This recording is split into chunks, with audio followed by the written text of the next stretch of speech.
எல்லாருக்கும் வணக்கம். Singapore salon success மீட்டில் உங்கள் எல்லாரையும் சந்திக்க கிடைத்த இந்த அற்புதமான வாய்ப்புக்காக இறைவனுக்கும் உங்களுக்கும் ஒரு நன்றிகளை சொல்லிட்டு, இந்த திரைப்படம் ஆரம்பித்து கொஞ்ச நாள் கழித்து தான் கோகுல்னு என்னை கூப்பிட்டாங்க. அண்ணே படத்தில் பெரிய கேரக்டரா அப்படின்னு சொல்லி கேட்டேன். இந்த படத்தில் பெரிய கேரக்டர் எல்லாமே முடிஞ்சு போச்சுனே, ஒரே ஒரு நாள் உங்களுக்கு இருக்குது அப்படின்னு சொன்னாங்க. அண்ணே ஒரு நாளோ அரை நாளோ, ஆனால் உங்கள் படத்தில் நான் கண்டிப்பாக இருக்கணும்.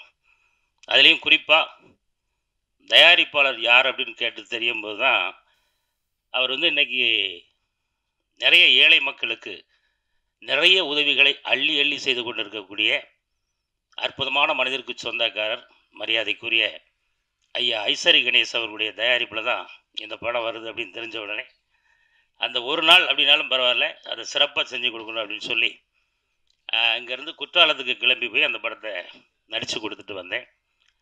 இன்றைக்கி அந்த படத்தை நான் இங்கே பார்க்க முடியல, சென்னையில் பார்க்க முடியல. கள்ளக்குறிச்சியில் ஒரு தேட்டரில் பார்த்தேன். கள்ளக்குறிச்சி அப்படின்றது அது ஓரளவுக்கு கொஞ்சம் வில்லேஜ் மாதிரியான ஏரியா, சிட்டி கிடையாது. நான் அங்கேயே ஹவுஸ்ஃபுல்லாக அந்த தேட்டர் நிரம்பி ஒழியும் போது உண்மையிலே ரொம்ப சந்தோஷப்பட்டேன். அதுலேயே அந்த அந்த படத்துலேயே ஒரு ஓவர் அப்ளாஸ் தான், அப்படியே கைத்தட்டிகிட்டே இருந்தாங்க. நம்ம வர்ற சீனா யாராவது ரசிப்பாங்களான்னு பார்ப்போமே அப்படின்னு சொல்லி இருக்கும்போது தேட்ரு கொண்டாடினாங்க. உண்மையிலே இந்த சிறிய அரிய வாய்ப்பை தந்த அருமை சகோதரர் கோகுல் அண்ணன் அவர்களுக்கும் என்னுடைய அன்பான நன்றி. இன்னும் அவர் நிறைய வெற்றி பெற்று பெரிய உயரத்துக்கு போயிட்டார். இன்னும் பெரிய பெரிய வெற்றிகளை அவர் பெறணும் அப்படின்றத இந்த நேரத்தில் ஒரு வாழ்த்தா சொல்லிக்கிறேன். அடுத்தபடியாக ஹீரோவுக்கு நம்ம ஏதாவது பட்டம் கொடுக்கலாம் அப்படின்னு பார்த்தா யோசித்து பார்த்தா ஒன்றும் பெருசாக கிடைக்கல. நான் அடுத்த மேடையில் உங்களுக்கு ஒரு பட்டம் தரேன், சரியா? ஆமாம், ஏன்னா அவருக்குன்னு ஒரு ஸ்டைல் வச்சுருக்கார். அந்த ஸ்டைலில் ரொம்ப அழகாக ட்ராவல் பண்ணி படத்தில் ஆரம்பித்த உடனே அப்படியே சரக்கு பாட்டிலோடு அப்படி தலைகீழ கிடந்தாரா, என்ன படம் வித்தியாசமாக இருக்கும் போட்டிருக்க, ஃபுல்லாக ஒரு மாதிரி சோகமாக தான் போக போட்டிருக்கு அப்படின்னு பார்த்தா, ரெண்டாவது சீனில் அங்கே அலப்பறை ஸ்டார்ட் ஆகிடுச்சு. அதுக்கு காரணம் அந்த முன்வரிசையில் ஒரு 2 தம்பி மாதிரி இருக்காங்க. ஆமாம், ரொம்ப அழகாக தன்னுடைய நடிப்பால் எல்லாரையும் ஈர்த்திருக்காங்க. உங்களுக்கும் என்னுடைய அன்பான வாழ்த்துக்கள். தொடர்ந்து நிறைய படங்கள் நடிக்கணும். இந்த படம்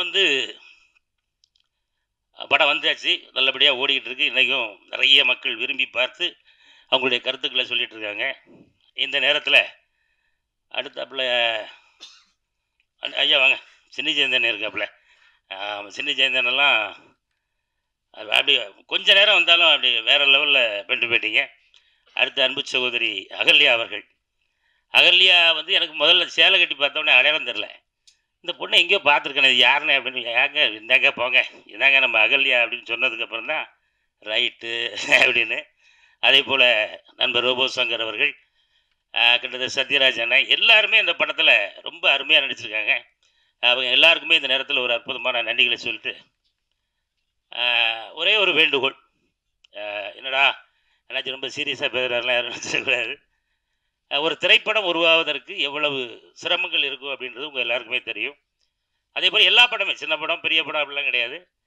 அதை ரிவ்யூ அப்படின்ற ஒரு அடிப்படையில் இன்றைக்கி நமக்கு வந்திருக்கக்கூடிய நம்ம பத்திரிகை நண்பர்கள், மீடியா நண்பர்கள் எல்லாருக்கும் ஒரு அன்பான வேண்டுகோள். ஒரு சில பத்திரிகைகள் இல்லை, நிறைய ரிவ்யூவர்ஸ் ரொம்ப அருமையாக போட்டிருக்கீங்க. உங்களுக்கு என்னுடைய அன்பான நன்றிகள். ஒரு சிலர் கேமராவை இதுக்கு முன்னாடி பார்த்துருக்கவே மாட்டாங்களா என்னென்னு தெரில. அவங்க ஒரு சிலர் சில விஷயங்களை கொஞ்சம் திரித்து பேசியிருக்கிறாங்க. அது கொஞ்சம் வருத்தத்தை தரக்கூடிய ஒரு விஷயமா இருக்குது.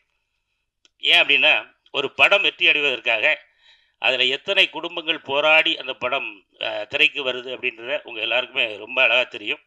அதனால் உங்களுடைய கமெண்ட்களை நீங்கள் எழுதுங்க, உங்களுடைய அந்த கருத்துக்களை சொல்லுங்கள்.